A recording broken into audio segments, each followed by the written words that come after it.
अस्सलाम वालेकुम। आज का जो हमारा लेक्चर है फर्दर ऑपरेशन रिसर्च का, वो है linear programming formulation and graphical solution. इससे जो प्रीवियस फर्स्ट लेक्चर हुआ था उसमें ऑपरेशन रिसर्च की डेफिनेशन और उससे रिलेटेड जो बेसिक डेफिनेशन थी वो की हमने, और उसमें लीनियर प्रोग्रामिंग और उसकी स्टैंडर्ड फॉर्म पढ़ी। अब जो नेक्स्ट लेक्चर है इसका linear programming formulation and graphical solution. First of all, we convert real life problems into mathematical form and then find its graphical solution. Our first procedure to find the best solution is a graphical method. So, first of all, हमारे पास example है Readymix produces both interior and exterior paints, where Readymix is the name of the company. Readymix produces both interior and exterior paints from two raw materials.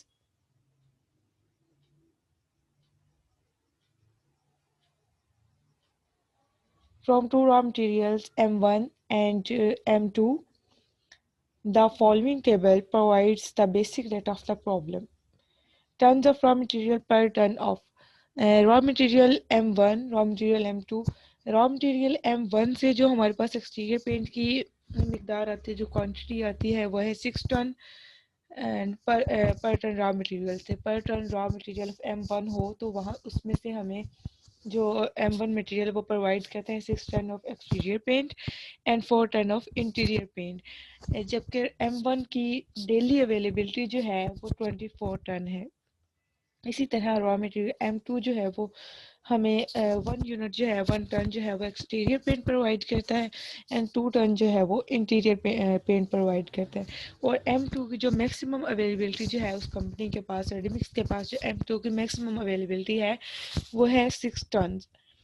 Then exterior paint के ऊपर पर ton जो हमारे पास profit है $1000 के अंदर, वो है $5000, एंड इंटीरियर पेंट पे जो प्रॉफिट है वो है $4000। A market survey A market survey restricts the maximum daily demand of interior paint to 2 tons. एक मार्केट सर्वे जो है वो हमारी डिमांड्स को रिस्ट्रिक्ट कर देती है कि इंटीरियर पेंट की जो मैक्सिमम डिमांड है वो 2 टन ही होगी, ये 2 टन से एक्सीड नहीं कर सकती। एडिशनली इसके साथ एक कंडीशन और लगाते हैं, the daily demand for interior paint can not exceed that of exterior paint by more than 1 ton.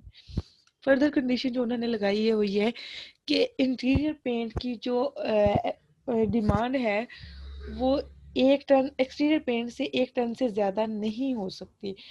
For example, अगर हमारे पास इंटीरियर एक्सटीरियर पेंट जो है वो 2 टन है, देन इंटीरियर पेंट जो है वो हमारे पास 2+1 3 टन हो सकता है या 3 टन से लेस हो सकता है, लेकिन 1 यूनिट से ज़्यादा इंटीरियर पेंट नहीं हो सकता। फर्दर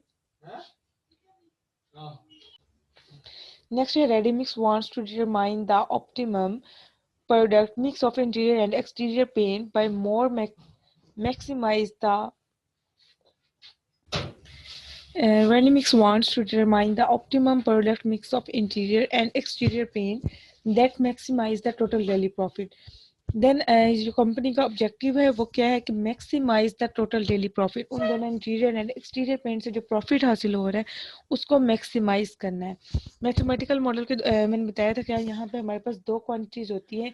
एक फर्स्ट जो होता है वो उसका ऑब्जेक्टिव फंक्शन होता है और दूसरा सब्जेक्ट टू कॉन्स्टेंट, मतलब जो जिन कंडीशंस के ऊपर वो रिस्ट्रिक्ट हो रहा होता है, जो कंडीशन होती हैं कॉन्स्टेंट्स, ये दो चीज़ें लाजमी मॉडल के अंदर होंगी तो हमें सोल्यूशन मिलेगा।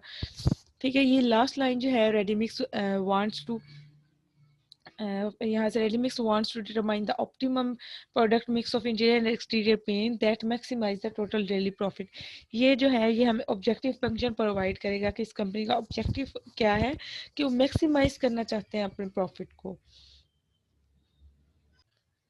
रियल लाइफ प्रॉब्लम को सॉल्व करने के लिए सबसे फर्स्ट स्टेप जो है वो ये है कि हमने पहले उसकी मैथमेटिकल फॉर्म बनानी है। जो भी हमारी रियल लाइफ प्रॉब्लम है फर्स्ट ऑफ ऑल उसको मैथमेटिकल फॉर्म में कन्वर्ट करना है, देन उसको सॉल्व करना है। जो भी अप्रोप्रिएट मेथड हमें पता होगा उसको यूज़ करते हुए हम उसे सॉल्व करेंगे। स्टेप 1 है, वहाँ यहाँ पे जो एक्सटीरियर पेंट है हम उसको लेट कर लेते हैं कि वो हमारे पास x1 के इक्वल है, और जो इंटीरियर पेंट है उसको हम X2 ले लेते हैं। एक्सटीरियर पेंट को हम X1 कंसिडर कर लेते हैं और इंटीरियर पेंट को हम कंसिडर कर लेते हैं कि वो X2 है। देन जो कंपनी का ऑब्जेक्टिव है उसको हम डिनोट करते हैं Z के साथ using the designation. The next task is to construct the objective function. अब नेक्स्ट जो है हमने सबसे पहले क्या ऑब्जेक्टिव फंक्शन बनाना है। तो कंपनी का ऑब्जेक्टिव क्या था कि इंटीरियर पेंट से और एक्सटीरियर पेंट से जो प्रॉफिट हासिल हो रहा है उन दोनों को मिला के वो मैक्सिमम होना चाहिए। देन प्रॉफिट के लिए जो हमारे पास इक्वेशन बनेगी वो क्या बनेगी, हमारे पास जो डेली प्रॉफिट है वो अगर आप टेबल में देखें जो डाटा गिवन है,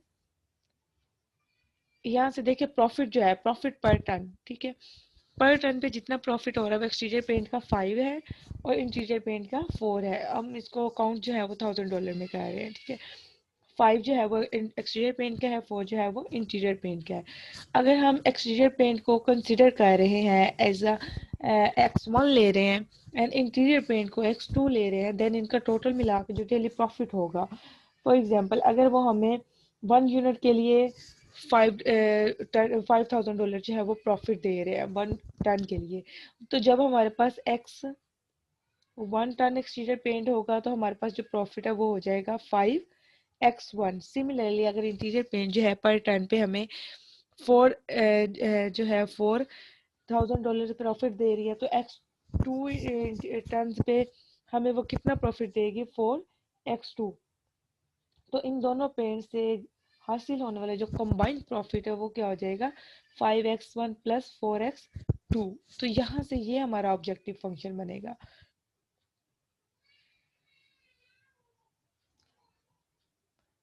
तो यहाँ से ये हमारा ऑब्जेक्टिव फंक्शन आ गया। नेक्स्ट ऑब्जेक्टिव फंक्शन था क्या कि हमने इसको मैक्सिमाइज करना है।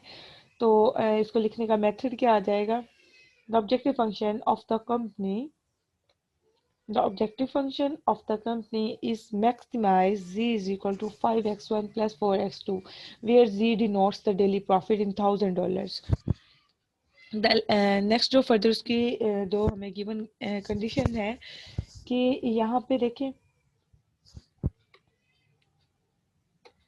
टेबल में जो रॉ मटेरियल M1 है उसकी वो हमें पर टन M1 अगर मटेरियल हो तो वो हमें 6 टन एक्सटीरियर पेंट देता है एंड 4 टन जो है वो इंटीरियर पेंट प्रोवाइड करता है।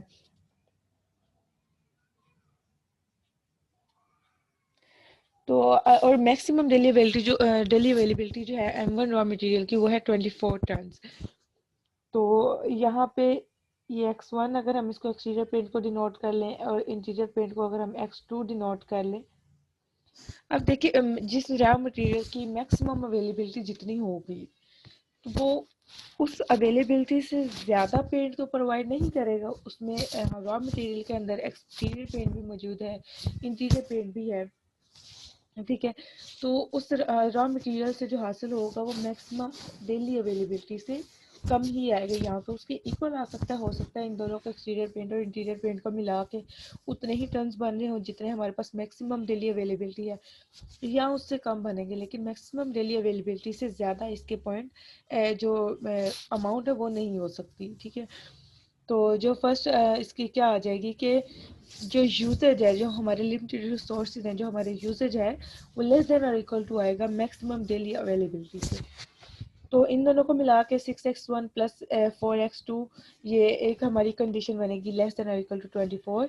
और सेकंड जो हमारी बनेगी वो x1 प्लस 2x2, इन इस इक्वेशन को मिला के x1 plus 2x2 is less than और इक्वल टू 6, ठीक है।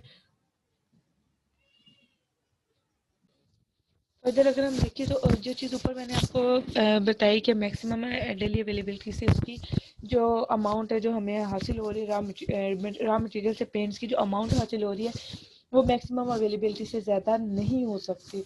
उसको एक फार्मूले के तौर पर भी यहाँ पे लिख दिया गया है कि usages of raw material by both plants is less than और equal to maximum raw material availability. तो यहाँ से जो usage of raw material M1 आया है वो 6x1 प्लस 4x2 हो जाएगा। x1 जो है यहाँ पे एक्सटीरियर पेंट है और x2 जो है वो इंटीरियर पेंट है। इसी तरह usage of raw material M2 जो है वो x1 प्लस 2x2 टर्न्स हो जाएगा। और इनकी अमाउंट जो है क्योंकि इसकी मैक्सिमम डेली अवेलेबिलिटी गिवन है 24 एंड 6, तो ये इनक्वालिटीज बनेगी हमारे पास 6x1 plus 4x2 is less than और equal to 24 and x1 plus 2x2 is less than और इक्वल टू 6। ऊपर वाली जो इनक्वालिटी है ये M1 मटेरियल के लिए है, जो नीचे वाली है वो M2 के लिए है।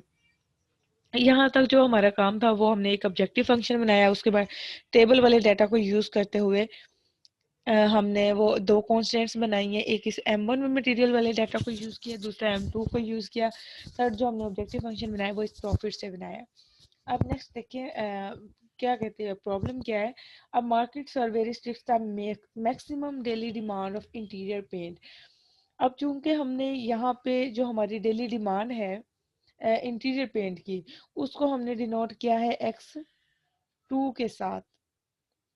देन मार्केट ने रिस्ट्रिक्ट क्या किया है हमारी डिमांड को, उसने अपनी डिमांड को रिस्ट्रिक्ट क्या किया है कि जो इंटीरियर पेंट है उसके वो 2 से एक्सीड नहीं कर सकता। मतलब मैक्सिमम जो है वो 2 ही है, ये मैक्सिमम 2 हो सकती है या 2 से लेस हो सकती है। तो यहाँ से जो हमारे पास कंडीशन बनेगी वो ये बनेगी कि x2 is less than or equal to 2, कि या तो वो 2 के इक्वल होगी या 2 से लेस होगी, 2 से ज़्यादा नहीं हो सकती। एडिशनली जो सेकंड कंडीशन यहाँ पे लगाते हैं, the daily demand for interior paint, जो इंटीरियर पेंट की डेली डिमांड, इंटीरियर पेंट हमने x2 से डिनोट किया हुआ है, उसकी जो डेली डिमांड है can not exceed that of interior exterior paint. Exterior paint जो है हमारे पास x1 है, can not exceed that of exterior paint by more than 1 ton. मतलब जो इंटीरियर पेंट है वो एक्सटीरियर पेंट से 1 टन से ज़्यादा एक्सीड नहीं कर सकता। तो यहाँ से जो कंडीशन बनती है मोर देन 1 टन से, वो आ जाएगा x2 less than or equal to x1 plus 1, कि या तो वो हो सकता है कि x2 की डिमांड मतलब x1 के ही इक्वल हो, या हो सकता है कि x1 में मतलब 1 ऐड करें तो उसके इक्वल हो सकता है, या फिर उससे लेस हो सकता है, इससे ज़्यादा नहीं हो सकता। मतलब अगर हम कहें कि x1 प्लस 2 कर लें then it is not possible. उनकी जो डिमांड है वो ये है कि जो इंटीरियर पेंट है वो 1 टन से एक्सीड नहीं करना चाहिए। मतलब जो एक्सटीरियर पेंट है उसके अगर 1 टन एक्स्ट्रा लें तो इंटीरियर पेंट उससे ज़्यादा इंक्रीज नहीं करना चाहिए। यहाँ पे ये चीज़ें लिख भी दी गई हैं कि जो हमारी डेली डिमांड थी जो रिस्ट्रिक्ट की गई थी वो क्या, maximum daily demand of interior paint is limited to 2 ton and x2 is less than और इक्वल टू 2 आ जाएगा। फर्दर जो उसने सेकंड रिस्ट्रिक्शन लगाई, excess of daily production of interior paint over that of exterior paint is at most 1 ton. ये मैं आपको ऊपर बता चुकी हूँ कि ये किस तरह से किया, x2 इज लेस देन और इक्वल टू x1 प्लस 1 आ जाएगा। इसमें ये हमारे पास जो उनका गिवन डाटा था वहाँ से सारी सारी कंडीशंस आ गई, 4 कंडीशंस आई हैं और इसके अलावा एक ऑब्जेक्टिव फंक्शन आया है। इसमें जो फर्दर हमने एक कंडीशन अप्लाई करनी है वो अंडरस्टूड है। आप हर मॉडल के अंदर नॉन नेगेटिविटी कंडीशंस लगाएंगे कि जितने भी इसमें वेरिएबल यूज हो रहे हैं x1 एंड x2 वो ग्रेटर देन और इक्वल टू 0 होंगे। दैट इज x1 x2 जो है वो नॉन नेगेटिव होंगे। देन इस जो पूरी रियल लाइफ प्रॉब्लम थी उसका कंप्लीट मैथमेटिकल मॉडल क्या बना है, maximise z is equal to 5x1 plus 4x2 and then subject to हमने कॉन्स्टेंट्स में इसको सब्जेक्ट करना होता है। कॉन्स्टेंट्स वो होती हैं चीज़ें जो हमारी कंडीशंस होती हैं, और ये सारी 4 जो ऊपर कंडीशंस आई हैं उनको हमने लिख दिया है। ये हमारा एक कंप्लीट मैथमेटिकल मॉडल है। अब यहाँ पे ये हमारा फर्स्ट स्टेप था कि हमने रियल लाइफ प्रॉब्लम को मैथमेटिकल फॉर्म में कन्वर्ट करना है। देन फर्दर जो हमारा नेक्स्ट स्टेप है वो ये है कि हमने इसको सॉल्व करना है, और फर्स्ट प्रोसीजर जो इसमें हम यूज़ कर रहे हैं वो है ग्राफिकल मेथड। ग्राफिकल मेथड के लिए सबसे पहले आपको अगर कोई भी इक्वेशन है, कोई भी इनक्वालिटीज़ है, आपने उसको ग्राफिकली ड्रॉ करना है तो आपको 2 पॉइंट्स चाहिए होते हैं, एक एक्स इंटरसेप्ट चाहिए होता है, एक वाई इंटरसेप्ट चाहिए होता है। या फिर अगर यहाँ पे हम वेरिएबल्स यूज़ कर रहे हैं x1 एंड x2 तो आपको एक x1 इंटरसेप्ट चाहिए और एक x2 इंटरसेप्ट चाहिए। एक मेथड होता है जो हमने सेकेंड ईयर में यूज़ करते हैं, वो ये मेथड होता है कि आप जब x1 इंटरसेप्ट हमने निकालना है तो हम x2 को पुट करते हैं इक्वल टू 0, ठीक है ना। देन वहाँ से हमारे पास एक जो पॉइंट निकल आता है उसमें x1 की कोई वैल्यू आ जाती है और x2 की वैल्यू जो है वो 0 होती है, ठीक है। इसी तरह से दूसरा जो हमने जब हम x2 इंटरसेप्ट निकालते हैं तो x1 को इक्वल टू 0 पुट करते हैं, देन xy की 1 की वैल्यू निकाल लेते हैं, तो एक पॉइंट वो आ जाता है। इन दो पॉइंट्स को मिल जाने के बाद जो हमारे पास एक लाइन बनती है उसको मिला देते हैं, वो लाइन को ड्रॉ कर देते हैं। सेकंड मेथड जो है ये एक टू इंटरसेप्ट फॉर्म है। टू इंटरसेप्ट फॉर्म क्या होती है, x over a plus Y over B is equal to 1, मतलब कि इसकी राइट साइड पे 1 होना चाहिए। तो ये जितनी भी हमारे पास कॉन्स्टेंट्स हैं ये 1 2 एंड 3 एंड 4, ये जो हमारे पास इंटरसेप्ट फॉर्म है यहाँ पे ये जो ए होता है ये एक्स इंटरसेप्ट होता है, वो बी जो है वो वाई इंटरसेप्ट होता है। मतलब जब आप वाई को 0 रखेंगे आपके पास एक्स की कोई वैल्यू आएगी, हम उसको एक्स इंटरसेप्ट बोलते हैं। और अगर आप इनको टू इंटरसेप्ट फॉर्म में ले आते हैं तो वो डायरेक्टली हमारे पास एक्स इंटरसेप्ट और वाई इंटरसेप्ट निकल आते हैं। जैसे हमने ये फर्स्ट वाली इनक्वालिटी है, इसको इंटरसेप्ट फॉर्म में लेके आना हो तो आप इसको, हमने राइट साइड पे 1 चाहिए, तो जहाँ पे जो भी वैल्यू होगी इसको थ्रू आउट द इनक्वालिटी इस वैल्यू के साथ डिवाइड कर देना है। जब डिवाइड करेंगे तो हमारे पास x1/4 आ जाएगा plus x2/6 less than equal to 1, ये फर्स्ट लाइन की इक्वेशन आ गई। देन सेकंड को 6 पे डिवाइड करेंगे तो x1/6 plus x2/3 less than equal to 1 आ जाता है। इसी तरह से जब आप थर्ड वाली को करेंगे, थर्ड वाली ऑलरेडी राइट साइड पे 1 है, तो आप x1 ओवर ये जो -1 है क्योंकि ऊपर x और y जो है वो पॉजिटिव है तो इनके कोफिशिएंट पॉजिटिव हैं, तो x1 ओवर -1 लिख लें plus x2 over 1 is less than equal to 1 आ गया। और जो फोर्थ वाली है वो x2 is less than equal to 2 है, इसको 2 पे डिवाइड कर दें तो x2 over 2 is less than equal to 1। Then जब हमने इसको ग्राफिकली ड्रॉ करना है, हमारे पास यहाँ पे जो पॉइंट्स ये वाली जो वैल्यूज हैं ये x6 और 3, 6 जो है वो x1 इंटरसेप्ट है, 3 जो है x2 इंटरसेप्ट है। सिमिलरली ये -1 जो है वो x1 इंटरसेप्ट है, x2 जो है वो 1 जो है वो x2 इंटरसेप्ट है। इन इंटरसेप्ट को मिला के हम लाइन्स की बनाएंगे। फर्स्ट के लिए अगर हम देखते हैं, फर्स्ट लाइन के लिए हमारे पास x1 इंटरसेप्ट जो है वो 4 आ रहा है, उसका पॉइंट जो है हम यहाँ पे लगा लेते हैं, जो ई पॉइंट है इसको हम, ये हमारे पास x1 इंटरसेप्ट है लाइन 1 के लिए। और x2 इंटरसेप्ट जो है वो 6 आ रहा है, तो यहाँ पे ये 6 आ गया, 4 और 6 को मिला के एक लाइन बनेगी, उसको L1 से डिनोट किया गया है। इसी तरह से L2 में x6 जो है x1 इंटरसेप्ट है, 3 जो है x2 इंटरसेप्ट है, इन दोनों को यहाँ पे 6 और 3 को मिला के जो लाइन बनी उसको L2 कह दिया गया है। इसी तरह से ये -1 और 1 को मिला के जो लाइन बनी इसको L3। एंड यहाँ पे क्योंकि x1 का कोफिशिएंट 0 है तो जो भी लाइन बनेगी वो x एक्सिस के x1 एक्सिस के पैरेलल बनेगी। तो वो कहाँ पे बनेगी, वो x2 का इंटरसेप्ट जो है वो गिवन है 2, तो ये 2 पे इसके x1 एक्सिस के पैरेलल लाइन बनेगी, उसको L4 कहा है।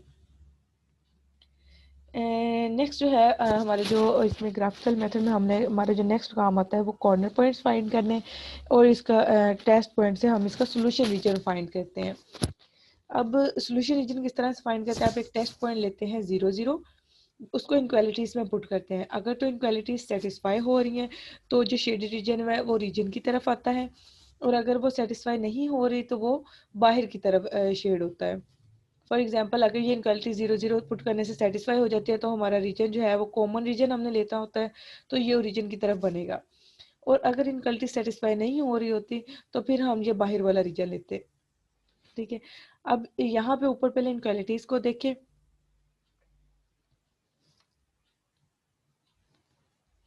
यहाँ पे ये फर्स्ट वाली जो है फर्स्ट पे यहाँ पे जब 0 0 पुट करेंगे तो ये भी 0 इज लेस देन 24, ये भी सेटिस्फाई हो जाती है। यहाँ पे पुट करेंगे तो 0 इज लेस देन 6 आ जाएगा। यहाँ पे भी x1 प्लस x2 की जगह पे 0 0 पुट करेंगे तो 0 is less than equal to 1, and x2 की जगह पे 0 पुट करेंगे तो 0 इज लेस देन 2। सारी की सारी इनक्वालिटीज जो है वो सेटिस्फाई हो रही हैं।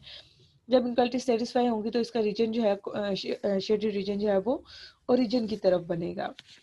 और थर्ड हमारी कंडीशंस थी एक, अगर आप देखें मैथमेटिकल मॉडल में लास्ट पे एक कंडीशन गिवन है कि जो x1 और x2 जो है हमारे वेरिएबल वो नॉन नेगेटिव होते हैं। नॉन नेगेटिव कब होते हैं, ये फर्स्ट क्वाड्रेंट में x1 और x2 की वैल्यूज जो है वो पॉजिटिव होती हैं। इसका मतलब हमेशा हमारा जो सोल्यूशन है वो फर्स्ट क्वाड्रेंट में ही लाई करेगा। तो यहाँ पे जो उसके बाद जो हमारे शेडेड रीजन आया है उसके हमने पॉइंट्स उसके कॉर्नर पॉइंट्स का नेम भी दिए हैं, O, A, B, C, D and E. The feasible solution is given by O, A, B, C, D, E. Feasible solution क्या होता है, जिसमें जो हमारे वेरिएबल्स हैं उनकी वैल्यू जो है वो पॉजिटिव होती है, या हम कहेंगे उसकी उनकी वैल्यू जो है वो नॉन नेगेटिव होती है। Note that the maximum value of Z, अब जो हमारा ऑब्जेक्टिव फंक्शन जी है उसकी जो मैक्सिमम वैल्यू है वो इन्हीं कॉर्नर पॉइंट्स में से किसी एक कॉर्नर पॉइंट के ऊपर एग्जिस्ट करती है। तो फर्स्ट ऑफ ऑल हमने काम क्या करना है, हमने पहले ये कॉर्नर पॉइंट्स फाइंड करने हैं। कॉर्नर पॉइंट फाइंड करने के लिए यहाँ पे देखिए, हमारा जो फर्स्ट कॉर्नर पॉइंट है ओरिजिन, तो ओरिजिन के कोऑर्डिनेट्स हमें पता है 0 0 होते हैं। इसी तरह से ये जो ए है इसके कोऑर्डिनेट हमें पता है, क्योंकि ये x2 पे लाई कर रहा है, तो x1 यहाँ पे 0 होगा और x2 जो है वो 1 होगा। तो ए का पॉइंट भी आ गया 0 एंड 1। या फिर अगर इन वर्डिंग में हम लिखें इसको, तो हम ये कह सकते हैं कि intersection of line L3 and x2 axis, तो वहाँ ये पॉइंट आ जाएगा, ठीक है। उसके बाद बी जो है वो किन दो लाइंस के इंटरसेक्शन से बन रहा है उनको सॉल्व करके निकाल लेना है। जिस तरह से ये फॉर एग्जांपल ये L4 और L3 के इंटरसेक्शन से बन रहा है, तो हमने बी जो है वो L3 वाली लाइन और L4 को सॉल्व करके फाइंड आउट कर लेना है। इसी तरह से सी पॉइंट जो है वो L4 और L2 को इंटरसेक्शन से बन रहा है, तो हमने इन दोनों को सॉल्व करेंगे। डी पॉइंट के लिए L1 एंड L2 को सॉल्व करेंगे। और ई पॉइंट जो है वो हमारे पास ऑलरेडी गिवन है 4 एंड 0 4 0। x1 का कोऑर्डिनेट 4 है और x2 का कोऑर्डिनेट जो है वो 0 है। या अगर हम वर्डिंग में इसको लिखे तो हम ये भी लिख सकते हैं intersection of L1 and x1 axis, ठीक है। तो ये आपने कॉर्नर पॉइंट्स फाइंड कर लेने हैं।